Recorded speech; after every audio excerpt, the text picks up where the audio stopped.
નમસ્તે વિદ્યાર્થી મિત્રો, જ્ઞાન સેતુ ધોરણ 7 વિષય ગણિત, જેમાં આપણે પ્રકરણ 4નું સોલ્યુશન આજે જોઈશું.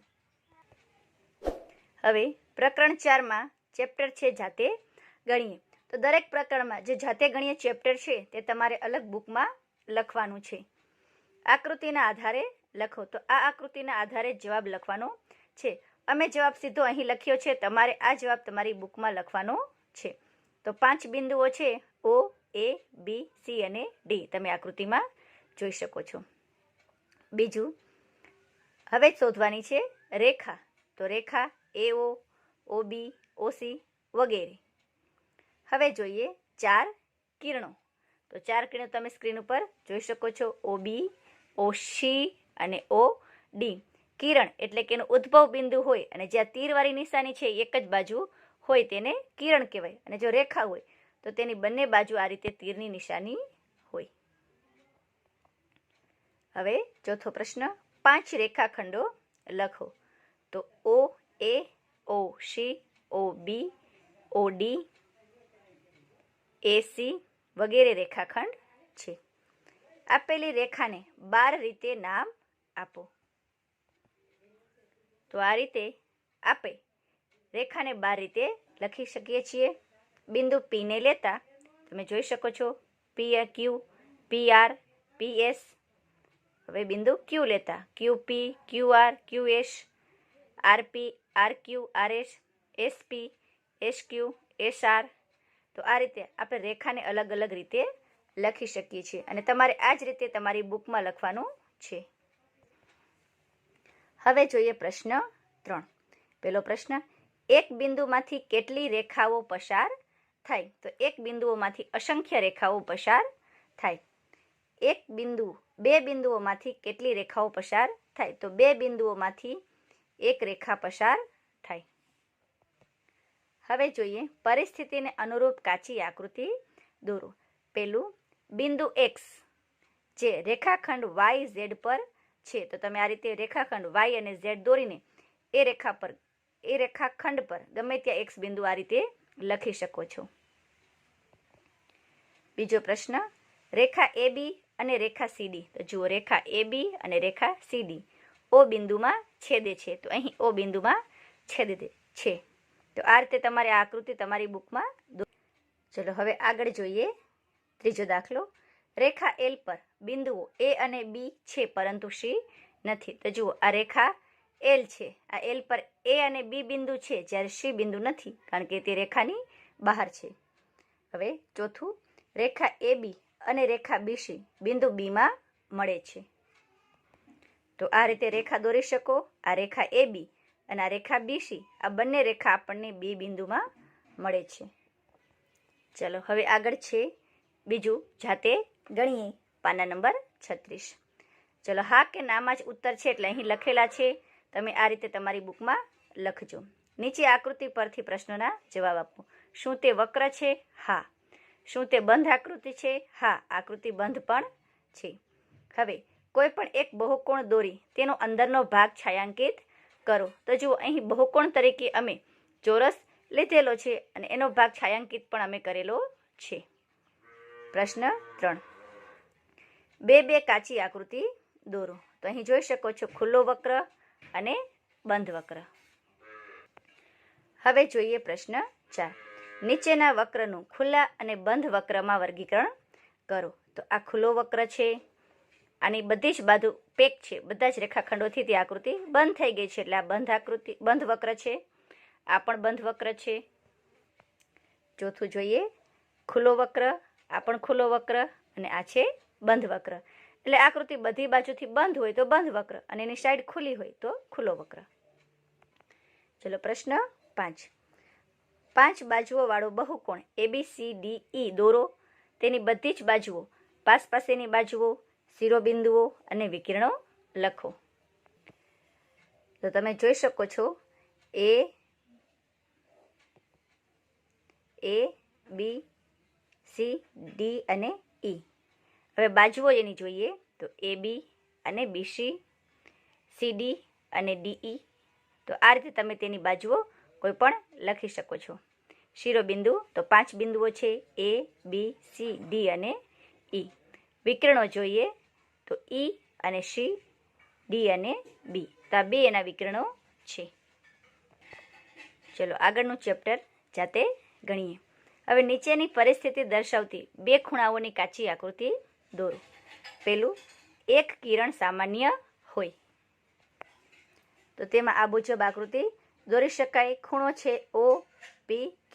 હવે અહીં જે છે P અને R તે સામાન્ય બાજુ છે. ચલો હવે જોઈએ પ્રશ્ન બીજો. 4 સામાન્ય બિંદુઓ હોય. તો જેમાં 4 બિંદુ સામાન્ય હોય તે ખૂણો ન રચી શકાય. તો અહીં તમારે જવાબમાં આ મુજબ જ લખવાનું છે. 3 સામાન્ય બિંદુઓ, એમાં પણ એ જ ઉત્તર રહેશે. જેમાં 3 બિંદુ સામાન્ય હોય તે ખૂણો ન રચી શકાય. હવે જોઈએ પ્રશ્ન 4. 2 સામાન્ય બિંદુઓ હોય. તો પ્રશ્ન 4માં આ મુજબ આકૃતિ દોરી શકાય. જુઓ, L, K, I અને M. હવે 2 બિંદુઓ સામાન્ય હોય એવો ખૂણો છે. જુઓ, K અને I કે જે બંને ખૂણામાં છે. ચલો 5મો દાખલો. બંનેમાં એક સામાન્ય બિંદુ હોય. તો તેમાં આ મુજબ આકૃતિ થશે. તમે જોઈ શકો છો A, B અને C માં એ બંનેમાં B બિંદુ જે છે એ સામાન્ય છે. ચલો આગળ છે. આપેલી આકૃતિ પરથી માગેલા જવાબ લખો. હવે અમે અહીં જવાબ લખેલા છે, તમારે તમારી બુકમાં લખવાના છે. પહેલા પ્રશ્ન આવશે, ખૂણો ROQ નું અંદરનું બિંદુ. તો જુઓ, ખૂણો છે જે RO અને Q, તેની અંદરના બિંદુ છે T. હવે છે ખૂણો POQ, જેની બહારનું બિંદુ છે R. ખૂણો QOP પરના બિંદુઓ, જેમાં આવશે P. QOR પરના બિંદુઓ, તો તે ત્રણેય QOR. હવે જોઈએ ખૂણો POQ નું અંદરનું બિંદુ S થશે. તમે જોઈ શકો છો POQ અને તેની અંદર આવેલું છે બિંદુ. ચલો દાખલા નંબર 3. આપેલી આકૃતિ પરથી ખૂણાઓ, પાસેની બાજુઓ, શિરોબિંદુઓ અને વિકર્ણો લખો. હવે અમે ભલે આ જવાબ અહીં પ્રશ્નની નીચે જ લખ્યો છે, પણ તમારે સંપૂર્ણ વિગત તમારી જે બુક તમે બનાવેલી છે તેમાં જ લખવાનું છે. અમે થોડુંક સોલ્યુશન ઝડપથી તમને આપી શકીએ એટલા માટે આ શોર્ટકટ અપનાવ્યો છે. હવે ખૂણાઓ જોઈએ. S અને T, T અને U, U અને V, V અને W, W અને S. હવે તેની પાસેની બાજુઓ, તે પણ સાવ સહેલું જ છે. તમે પાસેની બાજુઓ સમજી શકો છો. S, T અને T, U એ બંને પાસેની બાજુ કહેવાય. એ જ રીતે UV, VW એ પણ પાસેની બાજુ કહેવાય. તો તમે આ રીતે જાતે પાસેની બાજુઓ લખી શકો છો. શિરોબિંદુઓ એટલે કે આ જે છે તે S, T, U, V, W એ શિરોબિંદુ છે. હવે જોઈએ પ્રશ્ન 4. ખૂણો XYZ દોરો. તેની અંદરનો ભાગ છાંયાંકિત કરો અને અંદરના ભાગમાં બિંદુ O દર્શાવો. તો આ રીતે ખૂણો XYZ તમે દોરી શકો છો. તેની અંદર આવેલ બિંદુ O અને તેનો ભાગ તમે આ રીતે પેન્સિલથી છાંયાંકિત કરી શકો છો. તમે આડી ઊભી લીટી પણ દોરી શકો છો. ચલો વળી નેક્સ્ટ છે જાતે ગણીએ. ત્રિકોણ XYZ ની કાચી આકૃતિ દોરો. તો તમે અહીં જોઈ શકો છો કાચી આકૃતિ ત્રિકોણ XY અને Z. બિંદુ O ને તેના અંદરના, જુઓ તેની અંદર તમે બિંદુ O પણ જોઈ શકો છો. બિંદુ P તેના બહારના ભાગમાં. હવે આ ત્રિકોણ છે, O અંદર છે અને P બિંદુ ત્રિકોણની બહાર છે. બિંદુ X એ અંદરના ભાગમાં છે કે બહારના ભાગમાં? હવે આ જે બિંદુ X છે તે આપણને પૂછ્યું છે. ચાલો હવે જવાબ સમજીએ. હવે જુઓ, X જે છે એ X અહીં છે, બરોબર, શિરોબિંદુ છે ત્રિકોણનું. તો X એ અંદર કે બહારના ભાગમાં નથી, તે ત્રિકોણ XYZ ના પરનું બિંદુ છે. તો એનો જવાબ તમારે આ રીતે લખવાનો છે. એક જ દાખલામાં 2 પ્રશ્ન પૂછેલા છે. હવે આકૃતિ પરથી પ્રશ્નના જવાબ. 4 ત્રિકોણના નામ લખો. તો 4 ત્રિકોણના નામ તમે સ્ક્રીન ઉપર જોઈ શકો છો. ત્રિકોણ ABC, ત્રિકોણ ACD, બાકીના તમે નામ જોઈ શકો છો. 9 ખૂણાના નામ લખો. તો ખૂણો BAE, ખૂણો BAD, ખૂણો BAC. આ રીતે તમે બાકીના ખૂણાના નામ લખી શકો છો. ચલો પછીનું છે 9 રેખાખંડોના નામ લખો. તો એ પણ તમે સ્ક્રીન ઉપર જોઈ શકો છો. રેખાખંડ AB, રેખાખંડ AE, રેખાખંડ BC. અને તમે બધા જ જવાબ લખો ત્યારે તમારે બુકમાં જે આકૃતિ આપેલી છે તેને તમારે સામે રાખવાની છે. ચોથો પ્રશ્ન, બિંદુ B કયા કયા ત્રિકોણમાં સામાન્ય છે? તો બિંદુ B ત્રિકોણ ABC, ત્રિકોણ ABD, ત્રિકોણ ABE માં સામાન્ય છે. અન્ય કોઈ ત્રિકોણ તમને જડે તો તમે અહીં લખી શકો છો. આગળનો પ્રશ્ન, બિંદુ C કેટલા ત્રિકોણમાં સામાન્ય છે અને કયા કયા? તો ત્રિકોણ ACB, ત્રિકોણ ACD અને ત્રિકોણ ACE. ચલો આગળ છે જાતે ગણીએ. ચતુષ્કોણ WXYZ ની કાચી આકૃતિ દોરો. તેની બાજુઓ, શિરોબિંદુઓ અને વિકર્ણોના નામ લખો. તો તમે આ રીતે ચતુષ્કોણ દોરીને એને કોઈ પણ નામ આપી શકો છો. અમે નામ આપ્યું છે WXY અને Z. તેની બાજુઓ તમે જોઈ શકો છો WX, XY, YZ અને ZW. શિરોબિંદુ તો આ જે 4 છે તે તેના શિરોબિંદુઓ કહેવાય. વિકર્ણો એ પણ તમે જોઈ શકો છો W, Y, Z અને X. ચલો આગળ જોઈએ સામસામેના ખૂણાની બે જોડ. તો અહીં જે આપણે ચતુષ્કોણ EFGH આપ્યો છે તેના આધારે જ આપણે લખવાનું છે. તો તમારે તમારી બુકમાં પહેલાં આ જે ચતુષ્કોણ આપણે આગળ દોર્યો એ મુજબ આ દોરવાનું છે. સામસામેની બાજુઓ તમે જોઈ શકો છો.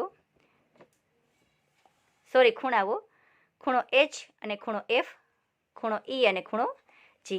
એવી જ રીતે પાસેના ખૂણા H અને G, F અને E. સામસામેની બાજુઓની જોડ HG, રેખાખંડ EF, EH અને FG. પાસેની બાજુઓની જોડ રેખાખંડ FG અને રેખાખંડ GF, રેખાખંડ FE અને EH. ચલો આગળ છે જાતે ગણીએ. Page number 40. વિધાનો ખરા છે કે ખોટા? પેલું, વર્તુળની દરેક જીવા એ વર્તુળનો વ્યાસ છે. તો આ વિધાન ખોટું છે. તમે જોઈ શકો છો આ વર્તુળની જીવા છે પણ વ્યાસ નથી. વર્તુળનું કેન્દ્ર હંમેશા વર્તુળના અંદરના ભાગમાં જ હોય છે. ખરું. વર્તુળના બે વ્યાસ હંમેશા છેદે છે. એ પણ ખરું. વર્તુળનો વ્યાસ વર્તુળને બે ભાગમાં વહેંચે છે. તો એ વિધાન પણ ખરું છે. ચલો હવે જે આકૃતિ છે તે તમારે જોવાની છે અને તેને આધારે જવાબ આપવાના છે. પેલું, અહીં વર્તુળનું કેન્દ્ર શું છે? તો કે O. 3 ત્રિજ્યાના નામ કોઈ પણ લખી શકો. OC, OE અને OD એ 3 ત્રિજ્યા. E અને D. આ E અને D એ વર્તુળની ચાપ છે. વ્યાસ કે જે કેન્દ્રમાંથી પસાર થાય EC, રેખાખંડ EC. અંદરના ભાગનું બિંદુ X અને બહારના ભાગનું બિંદુ Y. વર્તુળનો વૃત્તાંશ તો વૃત્તાંશ થશે ODE અને વૃત્તખંડ થશે અહીં જે AB ભાગ આપેલો છે તે. અહીં બિંદુ હોત તો આપણે 3 નામ લખી શકત. ચલો આગળનો પ્રશ્ન, વર્તુળ દોરીને દર્શાવો. ઉપર જે પ્રશ્ન છે એ સેમ પ્રશ્ન છે પણ અહીં વર્તુળ આપેલું છે અને અહીં તમારે દોરવાનું છે. તો તમે આવું સેમ ટુ સેમ વર્તુળ આ રીતે દોરી નાખો તો પણ ચાલે અને તમે તેને અલગ અલગ નામ આપી શકો. જો તે જ છે આપણે એ જ રીતે દોરી દઈએ તો વર્તુળનું કેન્દ્ર પણ દર્શાવી શકીએ, તેની ત્રિજ્યા, વ્યાસ, વૃત્તાંશ. જે આગળ વર્તુળ આપણે સમજી ગયા એ જ મુજબ તમારે વર્તુળ તમારી બુકમાં દોરવાનું છે. અહીં તમને નમૂનો આપેલો છે કે તમે આ મુજબ દોરી શકો પણ આ જે વર્તુળ છે એવું જ તમારે દોરવાનું છે. તો આ સાથે જ આપણે ધોરણ 7 પ્રકરણ 4 નું સોલ્યુશન પૂર્ણ કરીએ છીએ.